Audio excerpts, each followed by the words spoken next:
to Kiraitu's family, our Deputy President, fellow mourners, praise the Lord.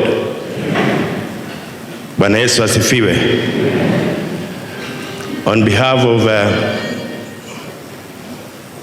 my colleagues who are in the cabinet, I've seen Professor Kobia, Professor Kaimenyi, and also I've seen, on behalf of also former members of parliament, I've seen Ibrahim Maina. I've seen also, I serve also with Kiraitu in parliament. I also serve with him in Senate. I've seen Wako, and those many whom I may not recognize. I want to say Pole. Anita left us at a young age.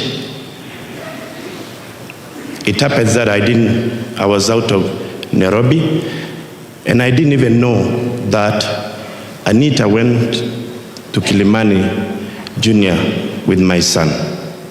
So it's my son who told us, and I'm here with my wife, who called me and say, your friend, Honorable Kiraitu, has lost the daughter.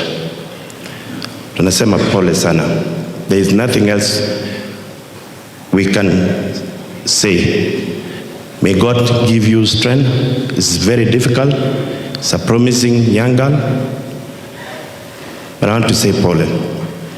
I also want to say I was privileged to have known Kiraitu when I joined parliament. I served with him when I was my boss, Minister for Energy and Petroleum. I was an assistant minister. And I want to say he's the one who mentored me. He's a very good boss. I've never seen a boss like Kiraitu. He gave me all the time. He taught me. And that's why ultimately I also became a minister for Energy and Petroleum.